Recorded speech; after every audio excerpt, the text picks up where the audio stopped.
There we go. We already have a like. Oh, that was all right. smooth. We are live, and I am just going to try and share this into my group. If I can find where it is on my phone. There we go. I'm going to share. Interesting. And please, if you're watching us live, do share to anyone you think would be interested in this. I had a little tech moment there where I was like, where's the share thing? It was in other this time, so I'm doing it on my computer. All right, so I've shared it into the Confident Horsemanship community. And thank you for joining us.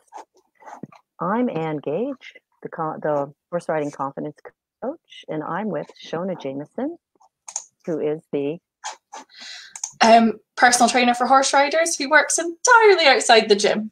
Excellent. And today we're looking at things that you may feel are outside of your control when you're riding. And if you're worrying a lot about the what ifs, if you're worrying or you feel like you want to ride but you can't get motivated and you can't figure out why you're not motivated, you might find that this plugs into that as well.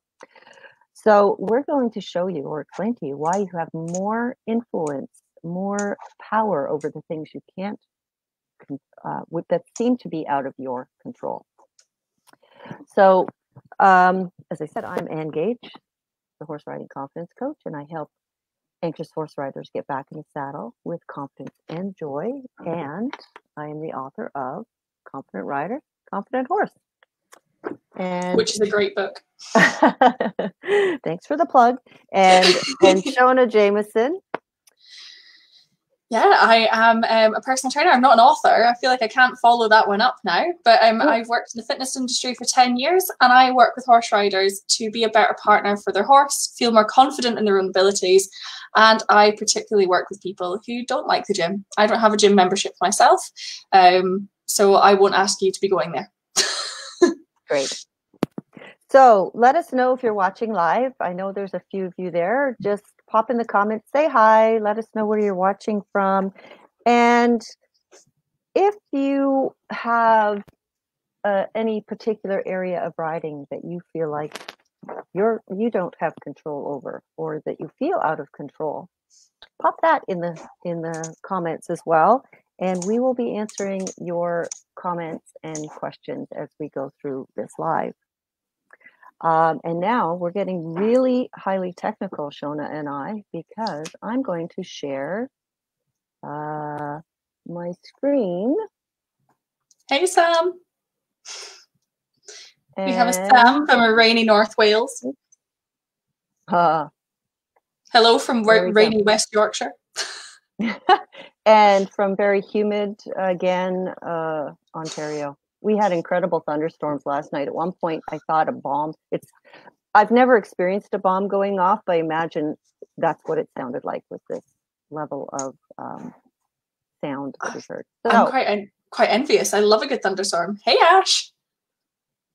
All right, I can't see the comments now, Shona, so you can. That's okay. I'm on it. Saying hi to people, and I'm just going to go over this lovely graphic here, and what we have on my left is the red circle, where it's your circle of concern. And these are the things that we worry about that we really have no control over. Things like what's going on in the news around the world, the weather, since we're talking about rain and humidity, what other people are saying or what they think about us, the future, trying to predict what will happen. That we can't control that. Anything that happened in the past, it's over, it's done. We can't change it. We can't control it. Other people's actions, other people's behavior.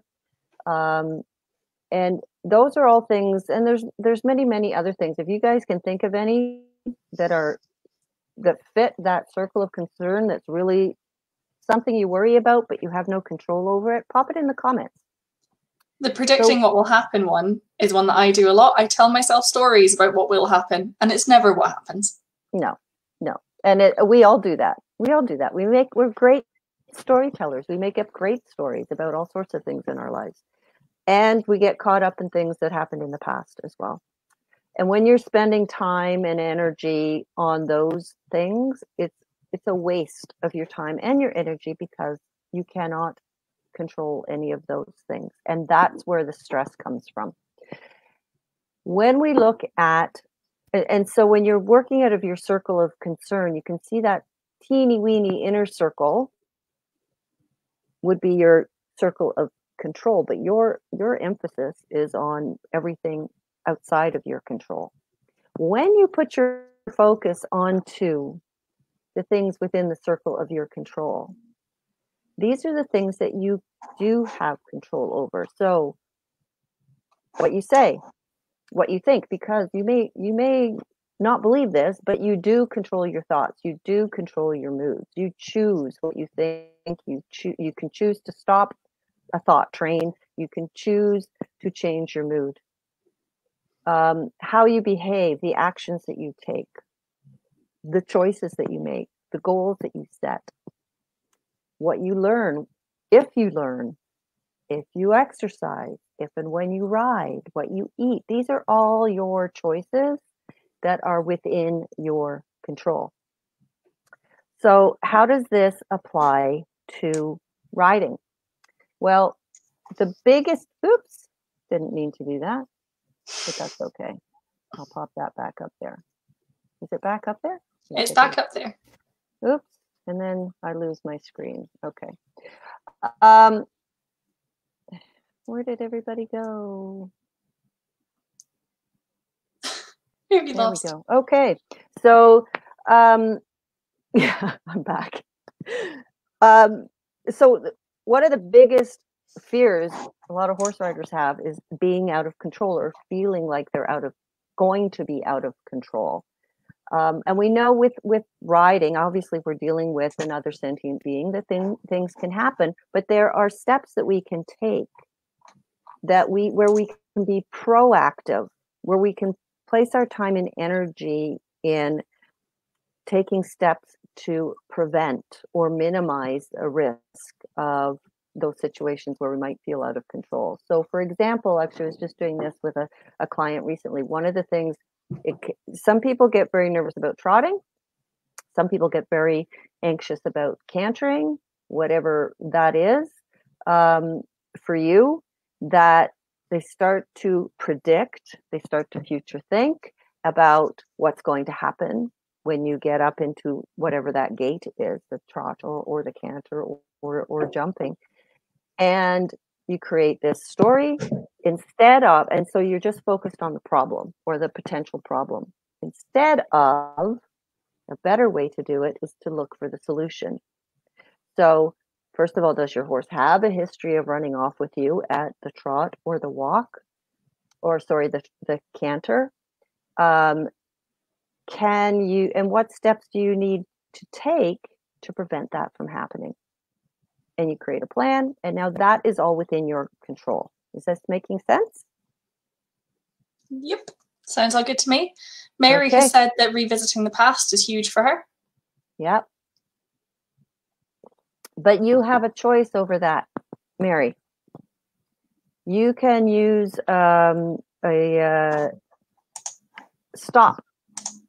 Picture I know you, Mary, I know you're very visual. Picture a big stop sign or a big traffic light when you notice that you're revisiting a past, and just put up stop. It is unhelpful.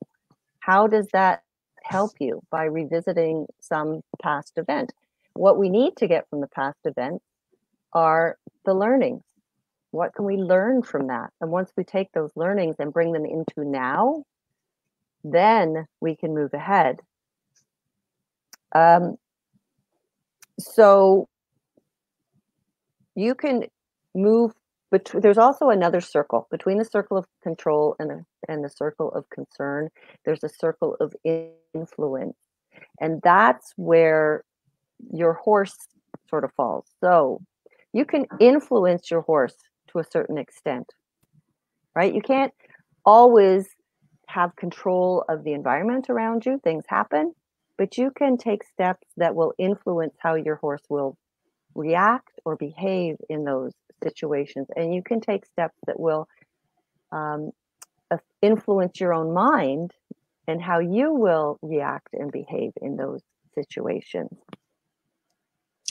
There's a great story about the circle of influence in The 7 Habits of Highly Effective People, which is a book that I absolutely adore. And in this story, there's a senior exec who is really strict, really short, really sharp, doesn't really trust anyone, doesn't really kind of just take anyone's information at face value. He's always kind of second guessing things. And most of the kind of managers would kind of talk badly about him. They would say that, you know, well, we just need to wait for him to retire. And they joke about, well, he's not the sort of guy who's ever going to retire, yada, yada, yada. But there was one manager who just made sure he did everything the guy wanted. He just got the detail, he got the information, he did everything in his circle of concern. And then eventually this chief exec guy turned him in a meeting and said, well, what do you think? So by working in this guy's circle of control and making sure he was doing everything he could to keep this exec guy happy, his circle of influence grew. And we can do the same thing with our horse by building our relationship, putting in things that mean that we can understand each other better. And it's the same as having a big chief exec who ultimately does make some of the decisions. But if you get asked a question before the decision is made, that's, yeah, I really like that story. If you've not read that book, I would highly recommend it as well. And if you get it on Audible, the guy's voice is really soothing. I really like it. 7 Habits. 7 Habits of Highly Effective People. That's right, yeah. It's a bit dated in places. Many years ago. Well, it was written in the 80s, I think. Yeah, and it's still really good. Which is probably when I read it. So, for those of you watching, or if you're again watching the replay as well, pop answer these questions too. What is out of your control when it comes to your riding that you currently perhaps worry about, but now you can let go of? Pop your thoughts into the comments. And the next question is, what can you control within when it comes to riding or handling your horse? And what can you influence? So Sam has said what other people think. So I'm assuming that's circle of concern. And that's, yeah, I think that's one for all of us, isn't it? We all worry about what other people think. But actually, we have no idea. Yeah. Right? People will say to me, I know what you're thinking. And I say, you have no idea what I'm thinking. I mean, they're putting thoughts on me, projecting thoughts onto me that they're worried about people thinking about them. And I was not having that thought. So we make assumptions about what other people are thinking. So I chipped a tooth yesterday doing something stupid. And I reckon just now, if someone said to me today, like, oh, you look awfully grumpy or you look awfully concerned, and they could think it's something really big, but actually I'm just running my tongue over my tooth and being like, oh, this is unpleasant. So we've got no idea what's going on in people's minds or in their teeth. Right. And people spend a heck of a lot less time thinking about us than they do about themselves. Don't we all? I'm more concerned about, you know, how I look or how I'm being perceived or what I'm having for dinner than worrying about or thinking about what anybody else is thinking about me. Anything else? Any other ideas about what's out? What or can you share what is something that's out of your control, something that's within your control, something that you can influence about your riding? So, Shona, you were going to share some thoughts about how this relates to the physical side of things. So I'll start off with telling you guys a little story about a mare that I used to ride who had the wonderful ability of bending through her neck and making it look like you were in the right place but popping a rib. And she would move your inside leg forwards off the girth. So she would just put you in a different place. And you could feel that something wasn't right, but her head looked okay. And it was about 7 or 8 years ago that I was riding her. So I've done a lot of learning since then as well. But it put you in a place where it was a bit like, I don't feel like I'm right. She would kind of tilt you. She was really good at avoiding working. It was like an expert level skill this mare had. And we've all ridden in saddles that don't feel like they put us quite in the right place. And it can be very easy to get frustrated and feel quite like, oh, I don't like this. I don't like how this feels. When actually, if we have a good level of physical fitness, if we have a good level of proprioception, so we know where our body is in space, if we have a good level of strength, we can keep our body in that good position regardless of what's going on around us. We've all been in situations where we feel like the horse is tipped us forward, or we feel like the horse is pushing us sideways, or we feel like the horse is moving us around. And that can feel quite intimidating. So, I mean, I'm 5'4". I'm not very tall. And a couple of years ago, I was riding a 17.3. I saw a photo of me and him the other day, and I looked like a pea on a pod. And the thing that I had to remember was that even though he was so much bigger, and he could move me around, there was one day he got a little bit overexcited.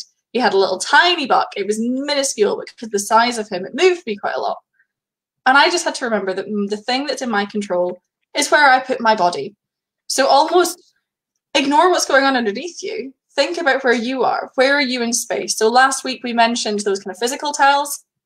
So if we're changing into that kind of nervous posture, so do your feet come up? Do you lose a stirrup? Do your knees tense? If you spot those things, if you spot your wrist kinking, if you spot those little tells, you can take a moment to half halt yourself and bring yourself back into that good riding position. And the more you work with your own body off the horse, the easier it is to have that control. And that is something that is absolutely within our control. Absolutely. And for any of you guys out there who need a parallel for this, it is amazing the number of parallels I'm noticing between handstands and horse riding. Your body wants to do weird stuff. You just have to ask it not to. So Mary has said, not being as competent as I used to be, effects of age, etc. So age is one of those things that's not within our control. We're all getting older. If we're not getting older, what's the alternative? But what is within our influence or our control as we get older? And I'm speaking as someone who is approaching 60. I'm at the latter part of my 50s, so that big 60 is on the horizon. That what we can influence is how well we care for our body. So being aware of our diet is important, as well as our fitness and keeping our bodies as fit as we possibly can. And of course, as we're aging, yes, old injuries and the wear and tear we've put on our bodies. Mary, thanks. I don't feel like a kid some days. Some days I do. Age is a bit in your mind, in your head too, as to what you believe someone of your age can do. Wasn't the Queen just the other day all over social media riding her Highland pony at 90 odd years old? 93, 92? Yeah, she's in her mid 90s, right? So it's knowing where you are now and what can you do? What is within your control? What steps can you take to keep your mind active, to keep your body active, just to get moving? Things like, well, I'm fortunate because I have a farm and I still have horses to look after. So every day I'm out walking at least to feed my horses twice a day. I'm carrying, heavy buckets. I'm throwing hay, all those types of things. And because I'm teaching, I'm walking a lot. So where can you walk? Where can you take stairs? Where, like, if right now, I know things are limited as we're opening up more, but can you walk somewhere rather than driving? Can you park at the far end of the parking lot rather than closer up? What, or the middle of the parking lot rather than closer up? Just where can you start to add more movement? Can you stand up and stretch? I don't know if you're watching TV or sitting at a desk a lot. How often can you just stand? Right? There are ways to work with where we're at now rather than just going, oh, I'm too old. my body's not going to do this, which then your brain believes, and it will prove you right. Your brain is always looking for, you put a thought in there, it'll look for the evidence to prove you right. So we got to put better thoughts into your head that says, sure, I'm, in whatever decade I'm in. And yes, 20, 30, 40 years ago, I used to be able to do that stuff. Well, I'm not going to do that stuff anymore, but I can still do it at a certain level. And I can still enjoy life. I can enjoy horses. I can enjoy riding, maybe not the same way I did back then, but it doesn't mean I can't enjoy it in a different way now. That's so Ash has said that she learning to ride while dealing with injuries has been a challenge. So I know quite a bit about Ash. So Ash is one of my West Yorkshire lot, who I still need to come and meet solo, who's her lone horse, who just sounds like a legend. And one of the things that is absolutely within our circle of control, particularly when we're dealing with physical pain, is our expectations. Mm-hmm. And I am I want to be overachieving on everything. I want everything to be absolutely perfect. I was a big procrastinator, because if it wasn't perfect, I wouldn't do it. And I would put so much pressure on myself to be like, well, why can't I do X, Y, and Z? And when you're dealing with an injury, so I'm going to bring up the fact that I couldn't pour the kettle again, I had to adapt my training. I couldn't do the same things as I wanted to do when I was dealing with that injury. And for many of us, setting the expectation that we need to be nice to our body is quite a challenging one as well. I think the fitness industry is a big one for kind of no pain, no gain. And I disagree with that, because you can do a lot by just helping your body feel good. And you don't need to be a sweaty mess, and you don't need to be exhausted, and you don't need to be sore the next day to have done something that really benefits your body and your mind. And setting the expectation that you will do what you are able to do, you will give your best, and you've got to accept where your best might be. It might not be where we want it to be. Let's face it, I would love to be at the World Pole Champs. But realistically, that's not where I am. We'd all love to be doing dressage in the Olympics. But I mean, unless there's someone watching who should really stay high right now, that's not where we are. And that's okay, because we still have an amazing time with the ponies. Yeah. We still have an amazing time riding. Our body loves it. We enjoy, that feeling. So actually, we can control those expectations. And if you notice yourself having those kind of I'm not good enough or this isn't good enough patterns, challenge it. Yeah, and this is one of the things we are going to be looking at in the Focused and Fit to Ride program, Mary.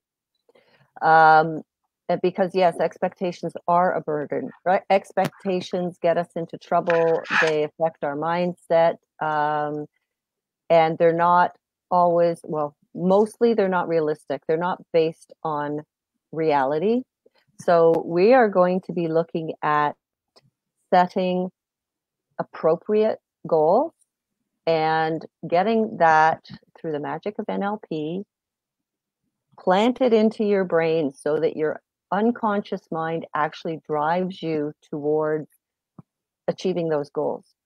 And because as I said, if you have a belief, your brain sets to work to try to prove that right, to prove you right. And it's your unconscious mind that is your goal getter. We set expectations, which we want to get rid of. We set goals with our logical, analytical, conscious brain. But unless the unconscious mind is on board, we don't achieve them. So we get everything set so it's something that is appropriate, achievable, with a specific timeline, and then your brain will go, oh, okay, well, that's our goal, and these are the steps. So yes, you need to be motivated to do that, and it changes your motivation. And we will look at that and getting rid of the expectations. Sam has got a good one here. So if I ever worry about getting older and if that will affect me reaching my goals, I look for all those riders who are older and still doing amazing things with their riding. Yeah, social media is a blessing and a curse, depending on what you let creep onto your feed. Which is within your circle of control. Exactly. Yeah. So we can control the stuff that we see. And we've all spent those nights on YouTube looking at riding fail videos. But has it ever been helpful? Like, I made those riding fail videos. Yeah, I went through a phase. And I was like, why am I doing this? The same with watching like the air crash investigation thing. I was a nervous wreck whenever I had to fly. And I didn't need to consume that. So just as we control our like physical diet, what we're eating, what we're drinking, we can control our social media diet. We can follow pages like the Happiness Project and Action for Happiness. They're two great things that just have lots of kind of nice motivational things. I know that Sam follows a different kind of brave, that they've got some kind of out there kind of challenging positivity. It's quite nice. It's quite a different perspective. But you can consume things like that instead of everything that's been going on in the world recently. There's a lot of, pretty bad news out there. Don't think any of us can, say that there's not been some crap going on. Horrible news, and you don't even need to turn on the TV or the radio to have it show up in your face. And yes, there's some things it's important that we're aware of, but recognizing that some of the stuff is out of our control. If there is some way, and I'm thinking of this whole George Floyd thing, which is very upsetting for everybody, and all the stuff that's going on as a result of that. If you can find a way to take some tiny action, and that might be, we can't change what's happening down there in the States. We can only change what we do and how we are. And so it could be a small step like, noticing somebody making a racist comment or telling a racist joke and telling them to stop, rather than just silently giving that embarrassed little giggle. That's the kind of action we can take. That action we can't control how that person will respond to us when we do, but we can take that action. That's within our control. So that's the kind of thing. About watching the riding fail videos, don't. Just don't. I know those are, and there's a lot of stuff that gets put up, and it's attractive to it's like watching a train wreck. You sort of can't pull yourself away from it, but you really can. You make that choice to go, I don't need to see this. It is not helpful. And it makes a big difference, because it's not sitting there in the back of your mind. If you're watching, I absolutely love there was a dressage rider who had a GoPro, and she rode doing all of this like amazing dressage stuff. And I was glued to the screen, and it was like the most exciting thing ever. And with that, it was all really positive. It's all really like good imagery to have in your brain. And so I've never ridden a half past before, but I was in this and I was picturing it, and I was like a kid in a sweet shop level of excited. It was so cool. It was such a nice perspective. Find those positive videos instead. Watching good riders without comparing yourself to them. Just watching the good riders and seeing how they ride so that you can apply that to your own riding. That's a good use of video. But if you can't help yourself from comparing yourself and saying, I'll never be that good, then that you've got to change that. It's not about being as good as some top level rider. And talking about going back to, the riding age, Ian Miller, who is been on Team Canada since the 1960s. He's been to more Olympic Games than anybody else, I think, and is in his 70s, has just retired. He's not stopping riding. I think he's just retired from competition. So, he could have kept going, but he's not. And so look for those people that are older that are still riding. There was a Japanese guy, I think, who went to the Olympics who was 70-ish or something. He went in, I think it was 1964 and 2012. I had this in a pub quiz recently. A virtual pub quiz. But yeah, so there was quite a few years between them. Yeah. I can actually find the questions, and I'll pop it in the comments after the video if anyone's feeling really nerdy. But yeah, there's been quite a few older Japanese riders that have come up, and they've been, yeah. So here's another version of the circles. This is not exactly and I don't know if you'll be able to, can you see that? Yeah. So we have this huge circle of the things that you worry about. Then there's this smaller circle of the things that can happen. And there's a teeny weeny little dot, the things that do happen.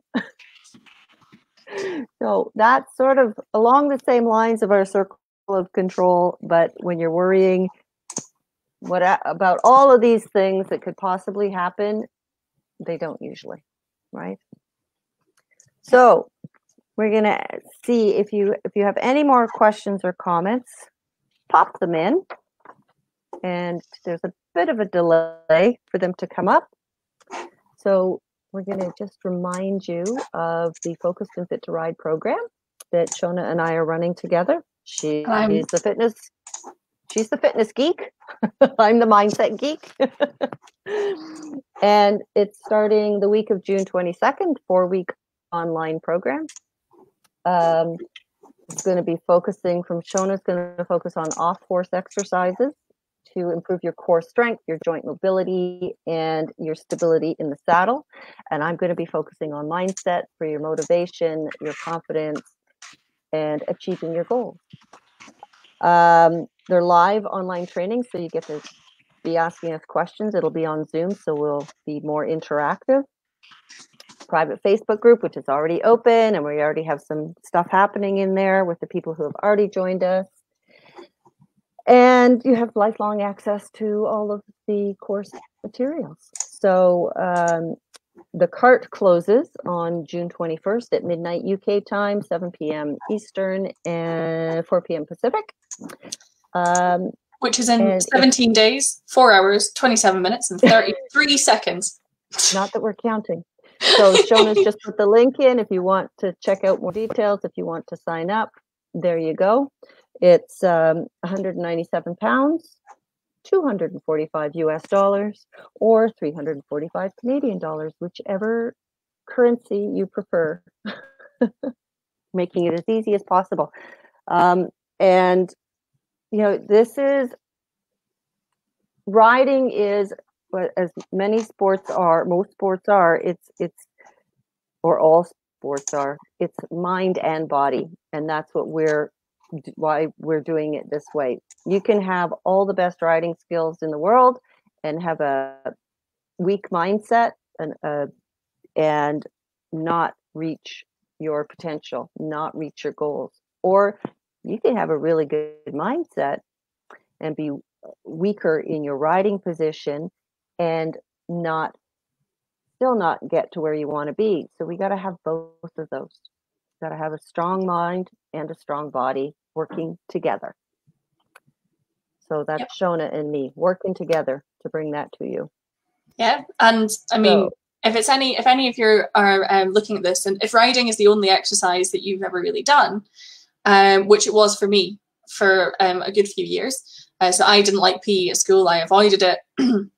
I found riding. Then I found aerial later on and started hanging upside down. And the improvements in my fitness from hanging upside down made my riding better. And I've not spent hours in a gym to improve my fitness for riding, but you definitely can notice the difference with like effective training. And that's exactly what I'm giving you. It's stuff that is tried and tested. I've used it with other riders. It is accessible to all levels. So even if you're struggling, so if you've had a knee replacement, we can work around that. If you have injuries, we can work around that. Because it's on Zoom, there is so much opportunity for me to make the exercises suit you.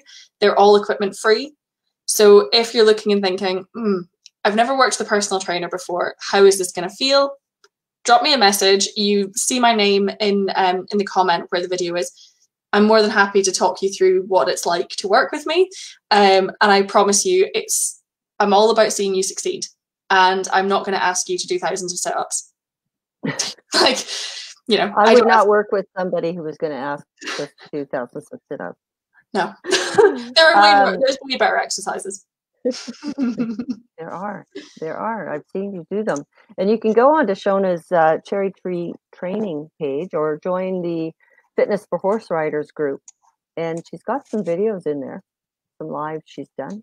She's shown us some of her exercises in our earlier joint lives, so find those. And if you're a rider who is coming back from injury, if you're a rider who is dealing with physical changes because of, as I said, wear and tear on your body because you're an older rider or due to injuries, then this is perfect for you because you need the mindset part to get over any trauma.